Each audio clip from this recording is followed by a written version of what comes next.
Challenges siguro simula pa lang, marami kaming injury, isa na ako.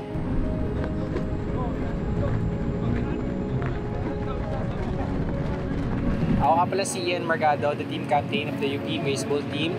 From the previous team captain namin, yung si Allen Mercado, marami naman ako natutunan sa kanya kung ano yung mga dapat gawin, kung ano yung mga dapat i-maintain ng team, kung ano yung dapat i-improve ng team. So parang yung ginagawa ko ngayon is parang natutunan ko na lang din last season sa mga naging teammate. So dapat namin ipakita kung ano yung pinagandaan namin, yung mga sakripisyo namin. Dapat ready kami, dapat nandun yung puso namin sa paglalaro. So dapat sa last game namin na yun, ipakita namin kung ano dapat yung tunay na UP baseball team.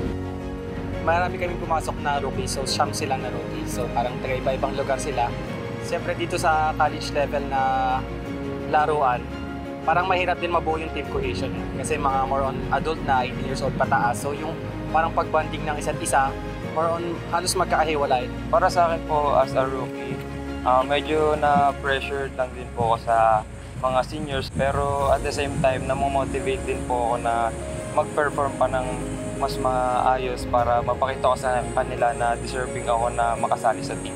Kailangan din na mag-mature agad yung mga bata. So hindi naman namin pine-pressure, pero alam kong kaya naman nila na mag-step up. Kaya naman nilang ipakita yung individual skills nila. Parang doon na rin makikita na kailangan talaga may puso yung bawat isa na nasa team. Senior man or bata, kailangan tumutulong sa pagkapanalo ng team. Sa team kasi 20 kami na naka-line up. So kung may 5 or 3 injury, mayroong mga papalit na dapat ready sa role na kailangan nilang gampanan. So dun sa mga injuries na yon, kailangan nila muna mag-recover. Yung support from the UP naman, lalo sa mga injury, hindi kami pinapabayaan ng mga physical therapist namin sa UPSPTC. Yung mga PTs natin, mga physical therapists natin doon, hindi nila tayo pinapabayaan para makarecover agad. Para po ma-overcome po namin yung challenges na yun ay siguro po para sa akin, more trainings pa po, and for those na may injuries, more recovery time pa po sa kanila para mas makapag-perform pa po sila ng mas maayos.